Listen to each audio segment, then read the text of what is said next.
Hello. आज की कहानी दिवाली की मिठाई। इसे लक्ष्मी ने लिखा है और ये मलयालम से हिंदी में ट्रांसलेट की गई है। दिवाली की मिठाई। धनम तो जैसे सनका खा गई।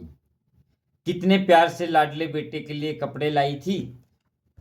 कपड़ों वाला लिफाफा तो कोने में पड़ा था। का हुआ रे कादिर, ई का करत हो, उसने प्यार से डपट दिया और लिफाफे को हाथ में उठा लिया। खाली कमीज उठा लाई। हम का करें ई का। हमें नहीं चाहिए अम्मा। हम कह देते हैं हाँ। कादिर सेन की आंखों में पानी भर आया। देख, तोहार खातिर हम गुड़ के लड्डू बनाई बे। अब की बेर दिवाली अच्छे से मनाइए। धनम धनम ने गुस्से को पी लिया। कदीर सेन छठी में आ गया था। आंखें फैलाकर बोला, छी, हम न खाइए गुड़ के लड्डू। चाशनी के बनाओ अम्मा। हाँ हाँ, चाशनी के ही बनी हैं। लाट साहब हुई गए हो ना। चल हट परे। और वह अपने काम पर लग गई।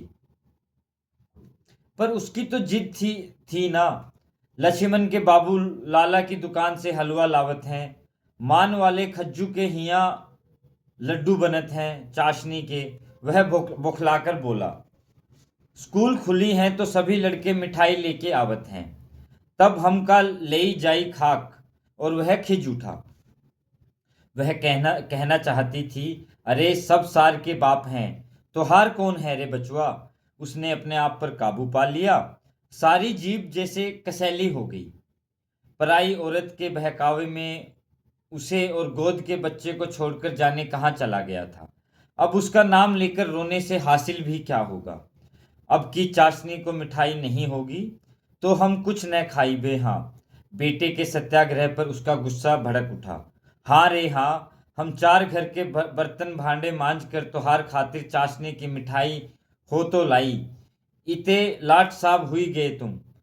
उसने बेटे को एक भरपूर तमाचा लगाया। बेटा चीख कर नीचे गिर पड़ा। अरे अम्मा री, अब ना मारो। हम कुछ नहीं चाहिए। हमें कुछ नहीं चाहिए। उसका गुस्सा कम हो गया। दिन भर चटाई पर पड़े बिसुरते बेटे को देखकर मन ही मन तिल मिलाती रही। यूं तो कदीर सेन कोई जिद्दी बच्चों में नहीं है, ना समझ है। पर सुबह बकायदा उठकर नहा धोकर धुले कपड़े पहनकर तैयार हो जाता है। पढ़ने लिखने में भी तेज ही है। इस साल तो मालकिन उसे कपड़े लत्ते देगी ही, मिठाई भी मिल ही जाएगी। इस साल शुरू में ही पुरानी मालकिन शहर छोड़कर चली गई थी। चार पांच घर इस साल शुरू में ही पुरानी मालकिन शहर छोड़कर चली गई थी। चार पांच घर कहाँ तक मारी मारी फिरे, यही सोचकर उसने बंगले का काम पकड़ लिया था। घर की मालकिन अमृत ठसके वाली औरत थी। 60 साल से ऊपर की उम्र हो गई होगी। घर उसके हुक्म से चलता। लड़के बहुओं नाती पोतों का भरा पूरा संसार। दिन भर लोगों का आना जाना लगा रहता। धनम की कमर ही टूट जाती। अमृत की महाराजिन एक दर्जे की आलसी हैं।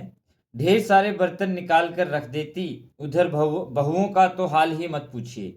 दिन भर में 50 बेर कपड़े बदलेंगी और कपड़ों का ढेर लगा देंगी। 60 रुपया महीना, खाना पीना और कॉफी। धनम को पहले तो बहुत लगा था, पर इधर काम करते करते तो लगता है 600 भी पूरे नहीं पड़ेंगे।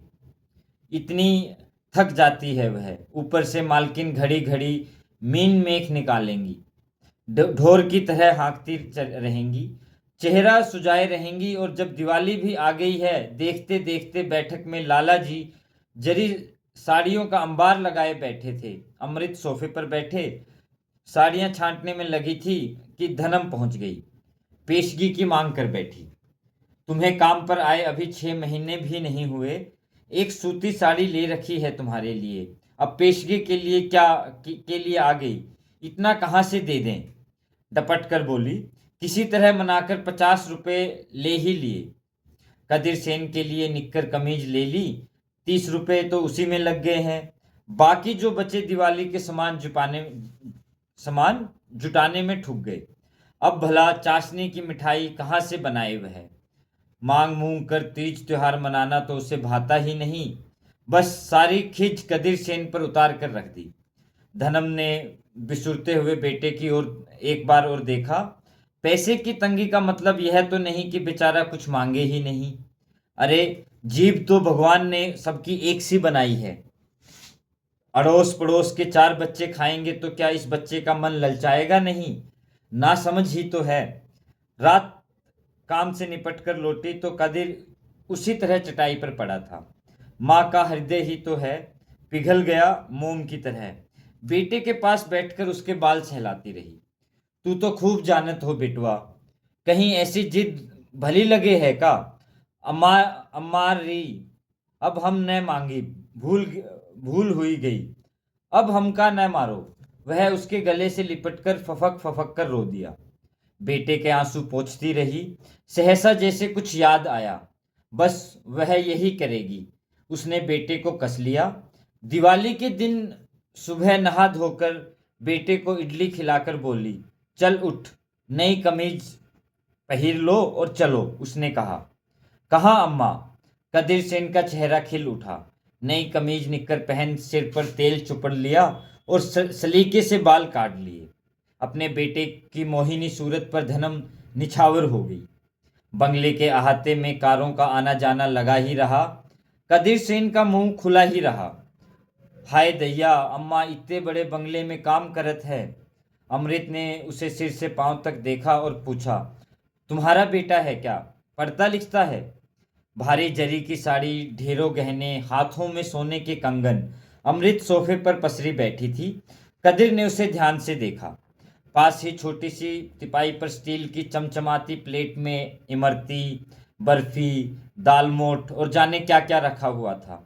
उसके मुंह में पानी भर आया। उसने थूक गटक लिया। इतने में ही झबरे बालों वाला पिल्ला कहीं से लपकता हुआ आया और अमृत की गोद में बैठकर कदीर सेन पर भौंकने लगा।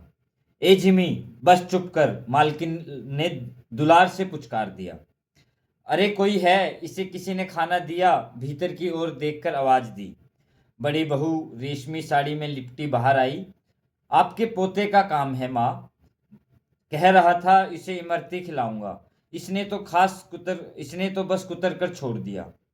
जिमी की तबीयत खराब है, उल्टी सीधी चीजें मत दिया करो। पर तुम लोग सुनो तब ना। अच्छा चलो, पहले इसे ऊपर कमरे में बांध आओ। पटाखे के शोर में पहले ही सहमा बैठा है। फिर मोहन के घर वाले भी तो शायद आएंगे। तुम लोग कहीं निकल मत जाना। अमृत सोफे पर बैठी बैठी आदेश देती रही। अचानक जैसे उसे कुछ याद आया, बोली, धनम अपने बेटे को बाहर बिठा देना, बड़े लोग आई हैं।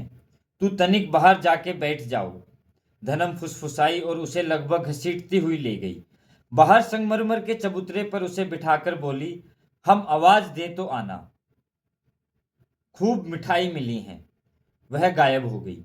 कदीर सेन ठहरा बच्चा एक जगह भला क्या बैठ पाता। खिड़की से झांककर बैठक की ओर देखने लगा।